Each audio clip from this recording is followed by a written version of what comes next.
welcome to Watch Mojo UK, and today we're counting down our picks for the very best of Top of the Pops. When I think I'm winning, when I've broken every door, the ghosts of my life blow wilder than before. Before we begin, we publish new content every day, so be sure to subscribe to our channel and ring the bell to get notified about our latest videos. Number 30, Bad Manners. I love you, yes I do, 'cause I know that you love me too.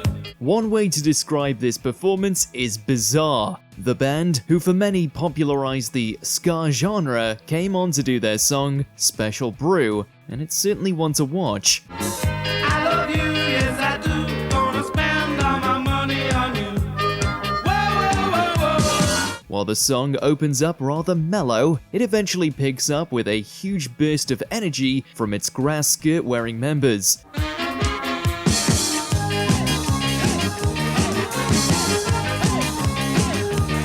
And then, just like that, we snap back to those mellow moods. It's quite the whiplash. It's little wonder the explosive nature of the band's performances eventually got them banned from the show. I love you, yes I do, 'cause I know that you love me too. Number 29, The Moody Blues. Beauty I'd always missed with these eyes before.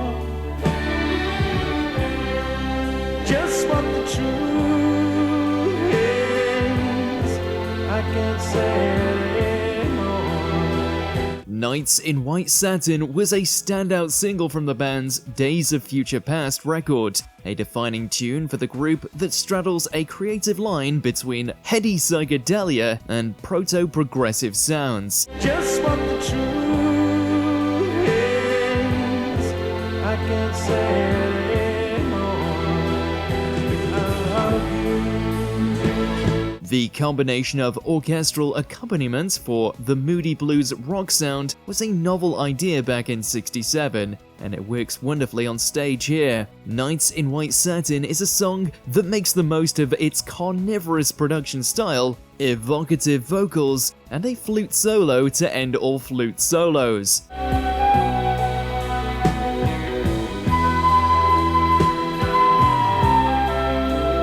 Truly one to watch for any fan of psychedelia, or just damn good music.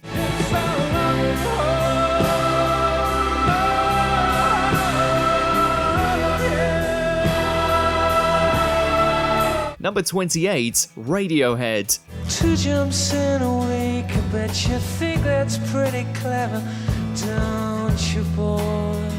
High and Dry still stands as one of the best in Radiohead's catalogue, and when they had the opportunity to perform it on TOTP, they went all out. Its melancholic tone and lyrics might not be the best way to get fans dancing, but it still maintained everyone's attention from start to finish.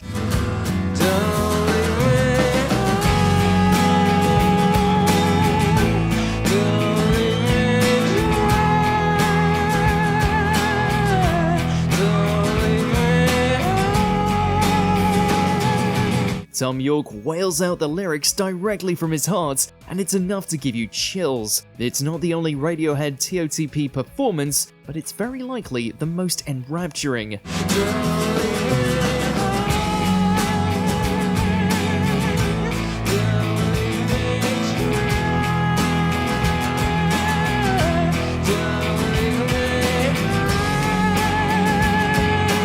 Number 27, Adam and the Ants. You may not lie, things we do only us know that you're true. For their performance of Dog Eat Dog on Top of the Pops, Adam and the Ants showcase their energetic and theatrical style, which was a hallmark of their live shows. The song itself, released in 1980, deals with themes of survival and competition, which resonated with the new wave scenes at the time. It's doggy, doggy, doggy, doggy, doggy, doggy, doggy, doggy, from the doggy. Bust me, daddy-o. Their track had already cracked the top 10 on the charts, but this appearance on TOTP would propel them to the number 4 slot. It's an unbelievable performance and had massive implications on the rest of their careers going forward.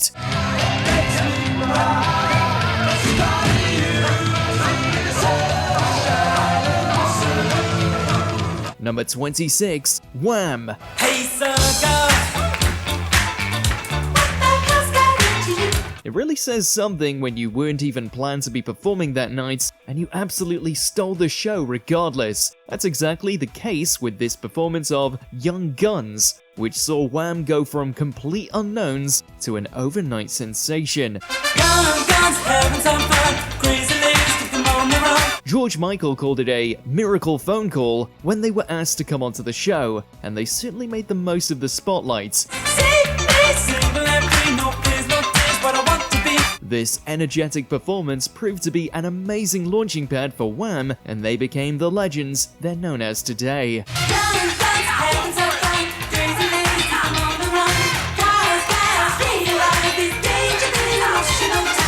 Number 25, Dex's Midnight Runners.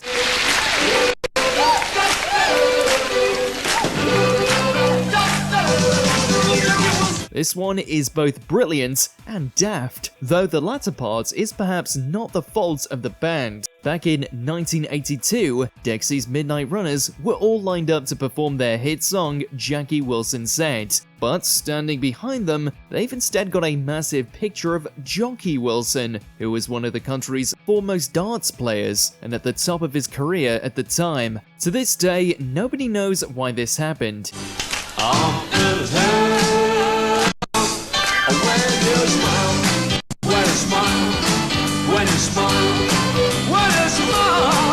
It's still a mystery whether it was a total mistake by someone on the crew who believed the song was about darts, or whether the band did it themselves for a joke.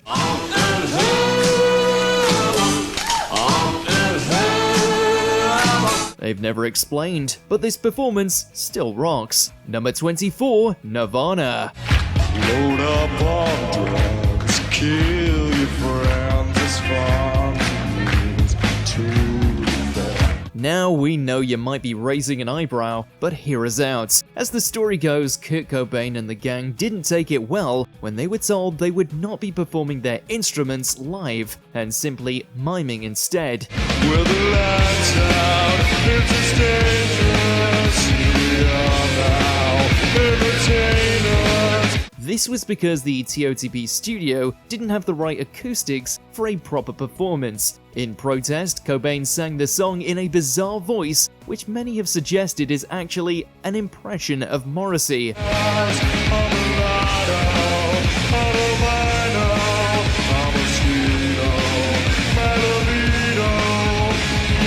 It's a hilarious moment in TOTP history, but it's now found an audience who absolutely loves listening to it unironically. Number 23, The Sweet.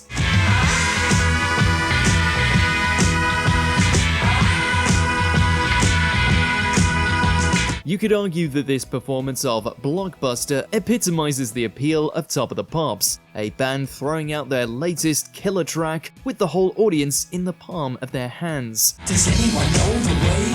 Did we hear someone say? We just haven't got a clue what to do. It's little wonder that they turned up on the show to perform it, as the single had been at number 1 in the charts for 5 whole weeks. They proved that they were rivals worthy of David Bowie's wild success.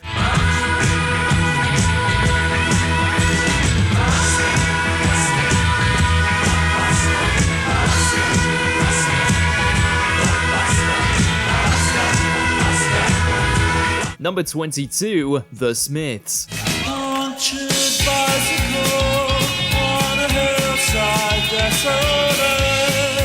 The Smiths' incomparable indie sound was a hit within a year of the band's formation. Their first ever television appearance was an outright cultural shift. The enchanting ballad This Charming Man was performed under ethereal pink lighting and a smoke-covered disco ball. As courageous as the progressive lyrics already were, Morrissey flirted with the camera in an open shirt while waving a bouquet. A young country boy who never knew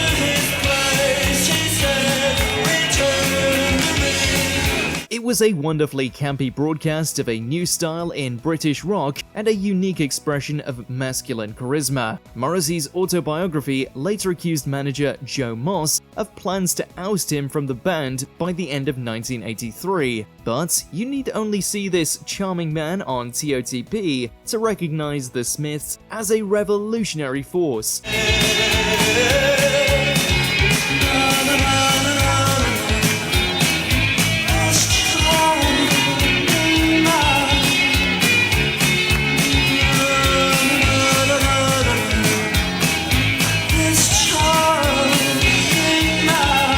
Number 21, TRex.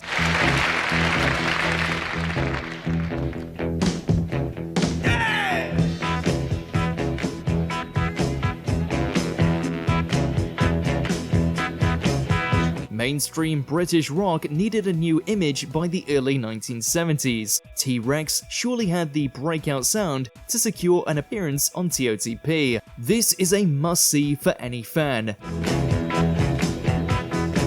Get it on, bang a gong, get it on.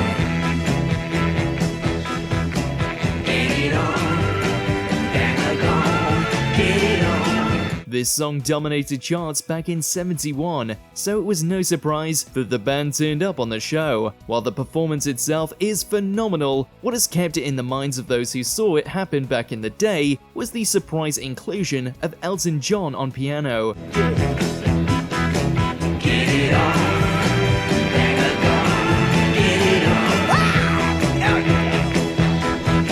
It's a pitch-perfect showing and a great example of the magic that could happen on this show back in its prime. Get it on, bang a gong, get it on. Number 20, Mud.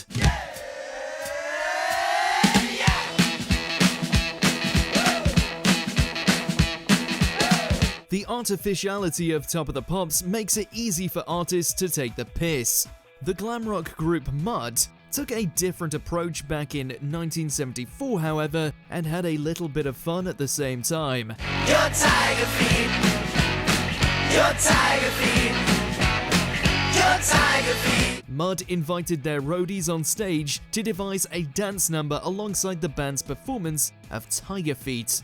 Top of the Pops was well known for having dancers showcased while a band was playing, and perhaps Mud was poking fun at the show's penchant for miniskirt wearing go-go girls with the show.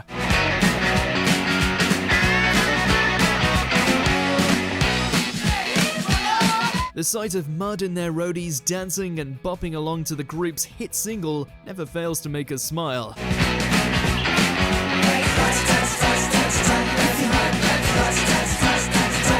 Number 19, Hawkwind. The dynamic and far-out sound of Hawkwind wasn't exactly tailor-made for the Top of the Pops stage.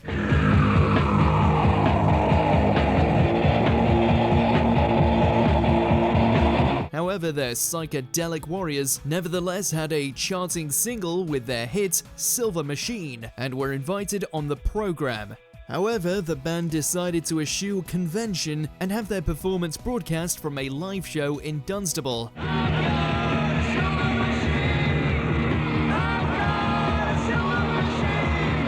The actual audio was from the single version, but the video performance showcased Hawkwind in all of its surreal and atmospheric glory. The heavy riffs and hypnotic percussion of Silver Machine is amplified by future Motorhead man Lemmy on lead vocals, as well as Stasia's interpretive dancing and Bubbles. Far out, man.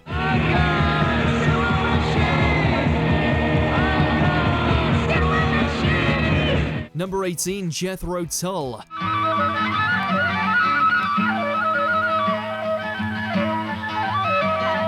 One of the great things about Top of the Pops was how it genuinely reflected the occasionally quirky state of British musical charts. How else could we explain the presence of folky progressive rock heroes Jethro Tull appearing on the program? He's spotting red, yellow, brown, all over sing. The band's performance of The Witch's Promise was very much indicative of Tull's earlier jazzier roots, combined with their aforementioned folk influence.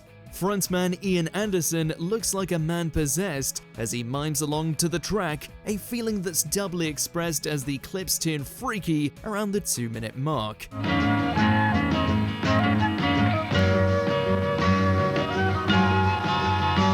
The psychedelic lighting just adds to the strange atmosphere of the Top of the Pops audience dancing around to such artful and commercially reticent progressive rock.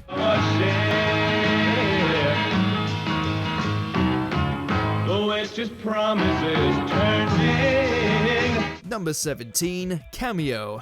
Sometimes it's not so much about the performance on Top of the Pops, but what the group is wearing.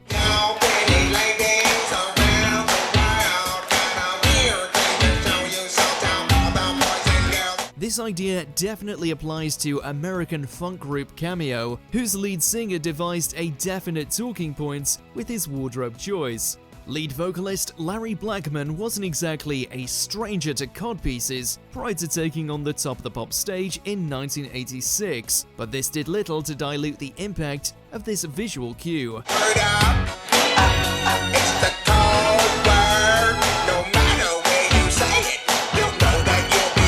Of course, it helps that the camera pretty much hones in on Blackman's nether regions as the band moves up, putting that bright red codpiece front and center. Elsewhere, Cameo's group choreography is on point, and this performance of Word Up is made all the better for it.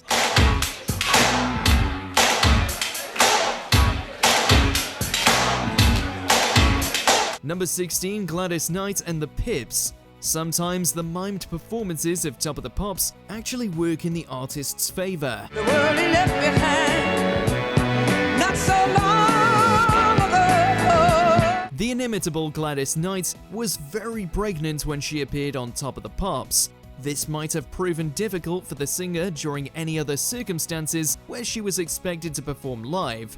Here on the Top of the Pops stage, however, it's all about the song.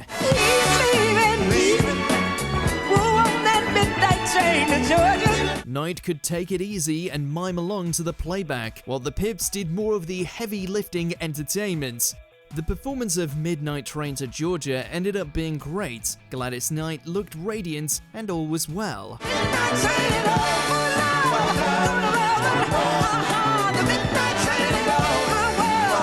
Number 15, Iron Maiden.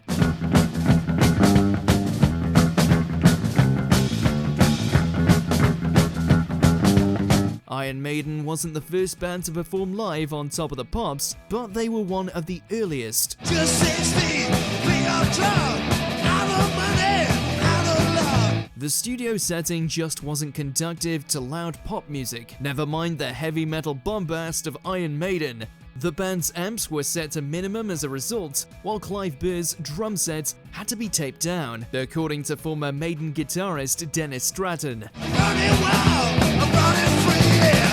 I'm running free, yeah.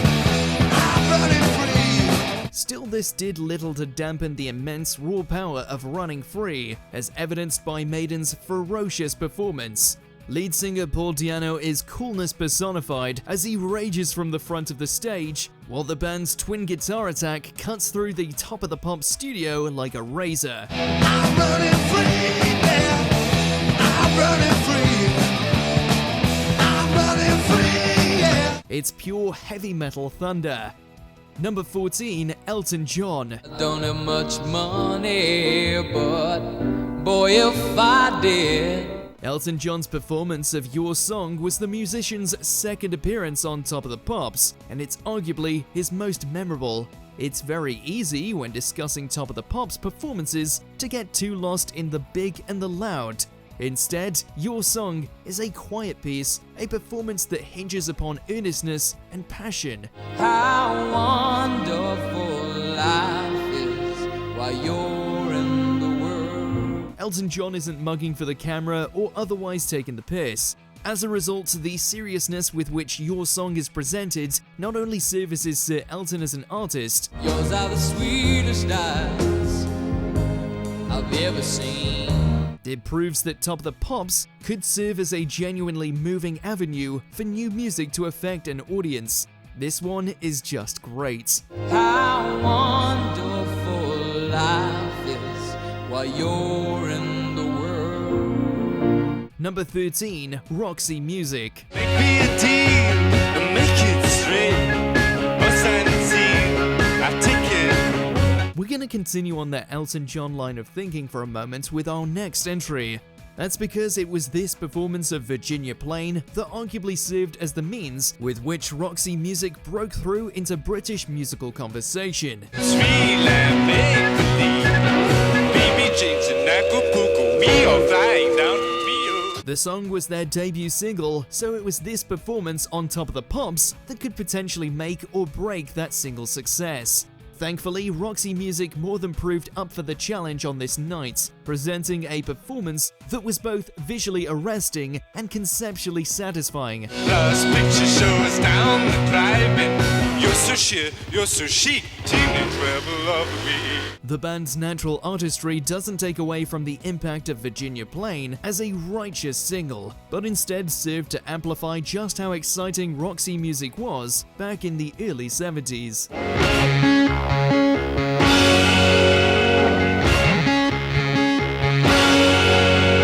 Number 12, Sparks.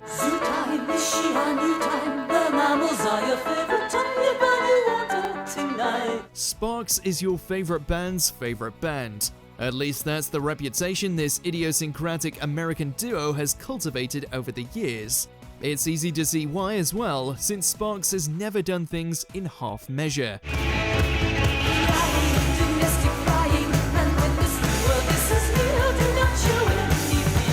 This includes the group's performance on Top of the Pops, a strange and surreal setup that's insanely memorable. Sparks' take on "This Town Ain't Big Enough for the Both of Us" leans into their quirky performance style hard and never looks back. Is keyboardist Ron Mail's choice of facial hair deliberately confrontational?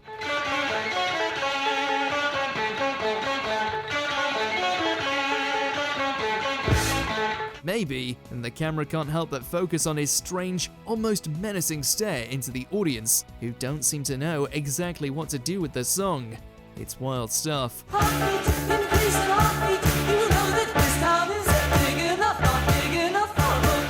Number 11, Queen. In a pretty cabinet, let them eat cake, she says, just like Marie Antoinette. Top of the Pops was a place where both up-and-comers and established acts alike shared the stage. That's in part what makes the show's history so exciting.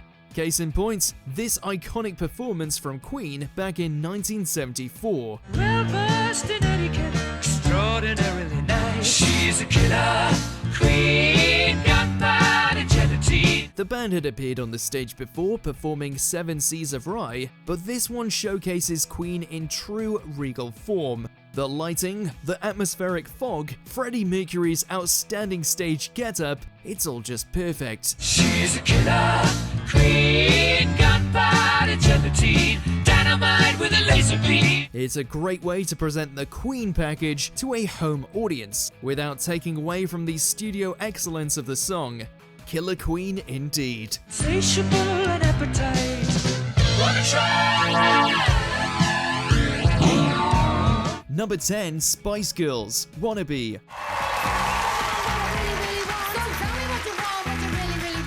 We take the Spice Girls 100% seriously. No, stop laughing and hear us out. There's a sense of pride in knowing that millions of people tuned in to watch their performance of Wannabe on Top of the Pops back in 1996. Pride in how the Cool Britannia era wasn't only a success at home, but a crossover success abroad, with girl power becoming a rallying cry for pop music fans around the world. If you really bug me, then I'll say goodbye. The Spice Girls felt like certified stars as they reenacted their music video for the studio audience, while the lip syncing feels loose and fun without being overtly cheeky or dismissive. And that's no joke. Number 9, Blur, Country House.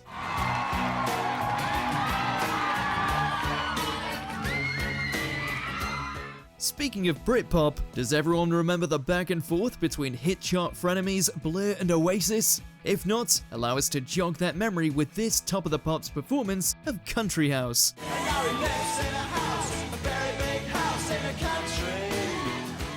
The The band's bassist, Alex James, mugs for the camera with his Oasis shirt, while the entire band seems to be at ease and confident with their pantomime. The stage is a little crowded between the band and the horn section, but the crowd hollers for more throughout, and Blur is more than willing to play into the pop hysteria.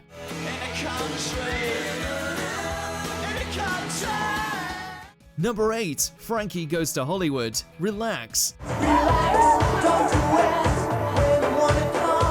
There have been times when the visual and pantomime emphasis on Top of the Pops actually works as an asset to the artist in question, as opposed to a hindrance. Frankie Goes to Hollywood was one of those acts, since their appearance on the show actually did what it was supposed to do, increase their chart success. Relax had stalled a bit in the UK charts only 2 months prior to Frankie's gig on the show, but this performance changed everything.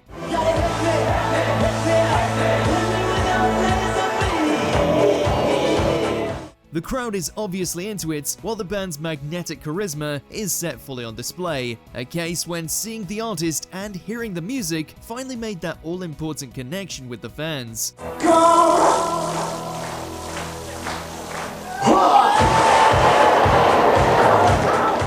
Number 7, Culture Club, Do You Really Want to Hurt Me?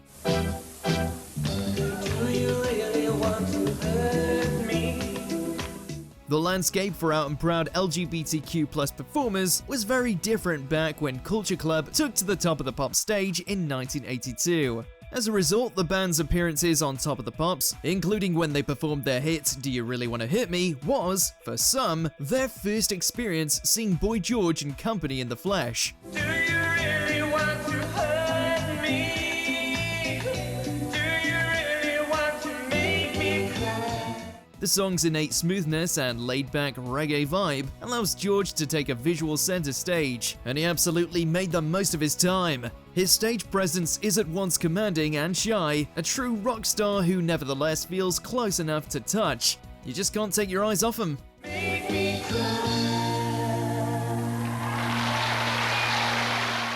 Number 6, Slade, Mama We're All Crazy Now. I don't want to drink my whiskey like you do. Man, did Slade know how to dress or what? It's easy to see and hear how the 1980s hair metal scene was influenced by these rough and tumble glam rock hooligans, both in sound and style. I said, Mama, we're all crazy now. Slade was truly something else, and their uniqueness was set on full display as the band leaned into their lip sync of their hit Mama We're All Crazy Now. 70s glam bands often prided themselves on looking absolutely outrageous, but Slade was on another level with their anarchic accessorizing. I don't want to drink my whiskey, but still do. The music never takes backseat, however, and Mama We're All Crazy Now offered further proof of the clever and strong sensibilities that lurked within Slade's songwriting prowess. Number 5, Tubeway Army, Of Friends Electric.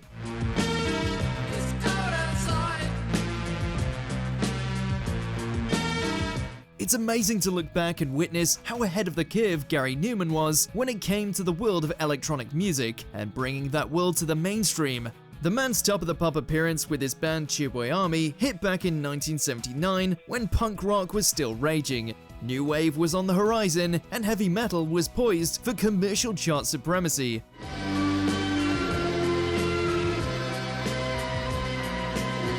But Newman was having none of that, instead bringing to the stage a strange, stark, and stylish visual presence that was armed with some surprisingly catchy hooks. The crowd almost doesn't seem ready to hear Of Friends Electric and its Kraftwerk-influenced poptronica.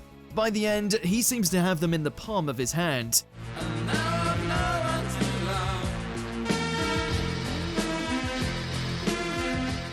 Number 4, Shalimar, A Night to Remember. When you love someone, it's natural, not demanding. It doesn't matter whether or not you call it the backslide or the moonwalk, so long as you credit Shalimar's Jeffrey Daniel for bringing the dance move to Top of the Pops nearly a year before Michael Jackson would do so on the TV special Motown 25.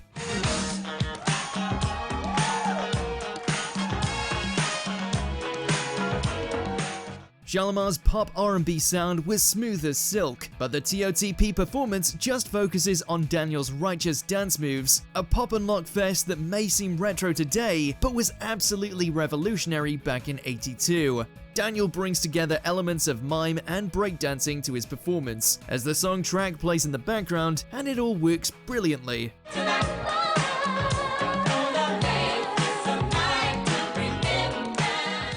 Because who needs a band, really? Number 3, Lennon/Ono with the Plastic Ono Band, Instant Karma. Instant karma's gonna get you. Gonna knock you right in the head. Part performance art, and just a wee bit strange. This sort of describes the vibe of John Lennon and Yoko Ono's Top of the Pops rendition of Instant Karma, alongside the Plastic Ono Band. Where we all shine on, like the moon and the stars and the sun. Lennon's facial expression and body language appears coiled, tense, and aggressive, while Yoko's blindfolded sign routine feels indebted to Bob Dylan's subterranean homesick blues, only twice as distracting.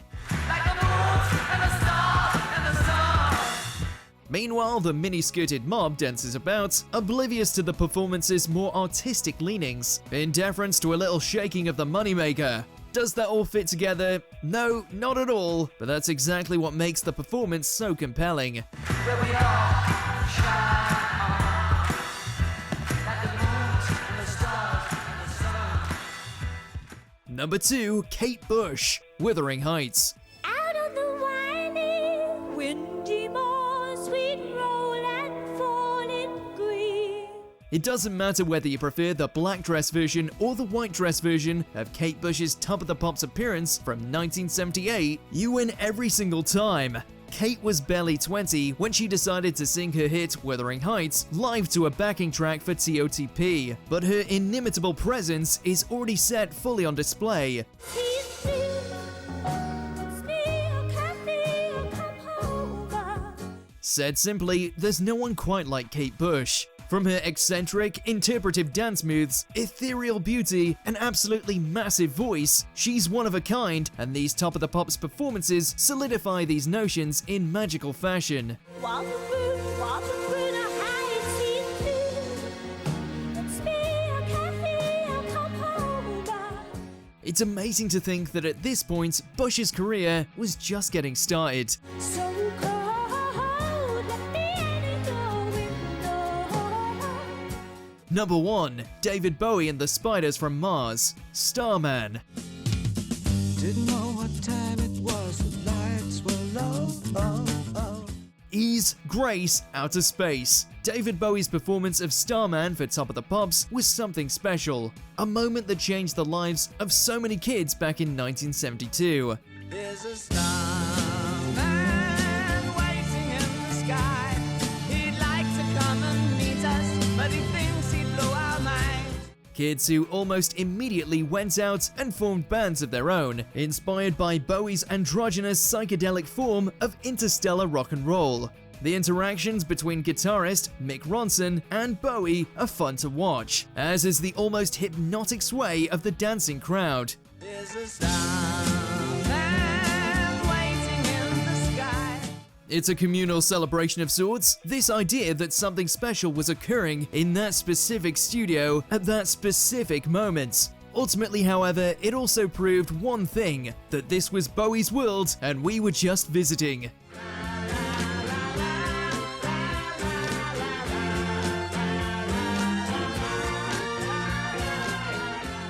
What do you think is the greatest Top of the Pops performance? Let us know in those comments below. Do you agree with our picks? Check out this other recent clip from WatchMojoUK and be sure to subscribe and ring the bell to be notified about our latest videos.